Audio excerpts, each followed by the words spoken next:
بسم الله الرحمن الرحیم. لکونه کروڑونه درودونه او سلامونه زمونږ په آقا زمونږ د زړه سر سیدنا محمد رسول الله صلی الله علیه وسلم باندې. دوستانو، بین الاقوامي سبزي منډی اسلام آباد کې هرکلی وایو او په دې ویډیو کې به تاسو ته شیر کوو چې نن په بین الاقوامي منډی کې ټماټر څومره راغلي او د کوم ځای نه راغلي او څنګه خرڅ شو. همداسې معلوماتي ویډیوګان موږ ستاسو لپاره راوړو. که خوښ هم وي نو چینل سبسکرایب کړئ او که په فیسبوک پاڼه باندې موږ ګورئ نو ضرور فالو کړئ. زما ښه ګورنو دوستانو، مشرانو، کشرانو، زه دې وخت کې بین الاقوامي سبزي منډی اسلام آباد کې موجود یم. مخې ته پراته دي د سوات کاټنې او وسره پراتی دي د افغانستان امارت اسلامي افغانستان جاله او بالکل خوا کې وسره لګیدلې دي ځای په ځای باندې د دیر تالاش ټماټر کوم چې ډیر زیات مزیدار او ډیر زیات ښکلي دي.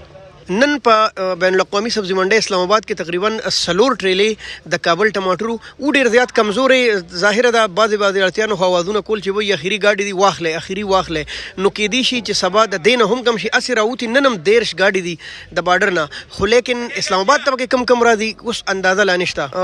هغه به الله ته پته وي ځکه چې د دې پورې کرۍ نور هم زیاته شي او ټماټر بیا داسې اوبو والا وي نو نقصان کوي.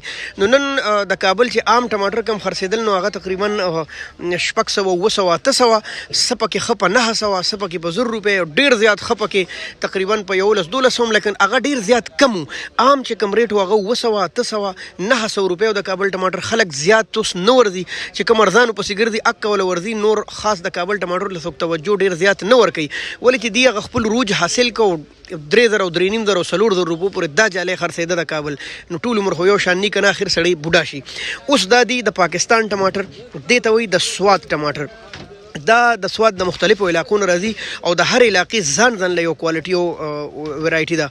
دې کې تقریبا 1 کیلو وزن راځي، شپږ کیلو 1 کیلو چې ډیر زیات ټیټ وزن یې چولي هغه د پاسه ډمبلې جوړ کړي. نو بیا لکه مثلا داسې نو بیا 8 کیلو راځي ټماټر. د دې ډیر مزیداري او نن چې خرڅ شوي دي نو 400 نواله 500 پورې خپه کې په 900 روپۍ باندې خرڅ شوي دي او ډیر زیات خپه کې کم چې شموزو ټماټر دی هغه نور 50 روپۍ ګران خرڅ شوي دي. خو عام ریټ چې هغه تقریبا 4 نواله 1500 روپو پورې دا خرڅېدل او په دې باندې چې مارکیټ کمیشن یا ټیکسز واچي نو دا غین ریټ لګ 50 روپۍ نورم برشي. د دینا علاوه د دیر تالاش ټماټر دا چې کوم جالې لګیدلې دي دا دي یا هغه جالې دي د کې یو وړه جالې راځي. دا هغه وړه جالې ده 14 کیلو لګبګ په دې کې وزن یو پکې راځي. غټه جالې دا غټه جالې را 18 کیلو او 17 کیلو وزن پکې او ماشاءالله ډیر زیات ښکلي ټماټر نن سبا را لېږي دیر تالاش والا. دا تاسو لیدئ شئ منډی کې خلک ډیر زیات خوښوي او نن د دې ریټونه ظاهر د مارکیټ ارزانو مارکیټ ارزانی نو بیا ښه ټماټر هم د هغې په ضد کې راشي. نو ماشاءالله دا وګورئ اسې ګلونه دي ماشاءالله. دا د دیر تالاش د غرونو ټماټر دي او کاڼي دي لکه پوره هفته که دا پراتی ستاسو په سټالونو یا په دوکانونو یا هوټلو کې نو هېڅ هم نه کېږي. وزن یې هم ښه زبردست دی.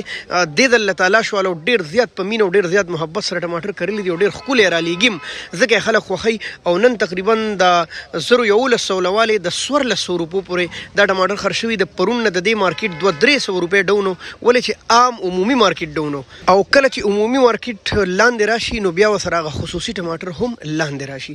دا وړه جالې را او دا تقریبا د 1100 نواله بس د 1100 روپو پورې تقریبا خرڅ شوي دي او غټه جالې تقریبا خرڅ شوې ده د 1400 روپو پورې په انټرنیشنل منډی اسلام آباد کې د دیر تالاش ټماټر. داسې صورتحال نن په بین الاقوامي منډی کې او که تاسو په دې منډی کې د شپې سبزي یا ټماټر اخلئ نو تاسو به دې سره ټیکس ورکوئ کوم ته چې کمیشن ویل کېږي.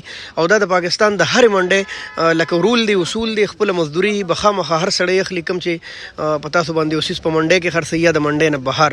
نو ډېره مننه. الله هم خوشحاله که. د خدای په امان. پاکستان زنده باد.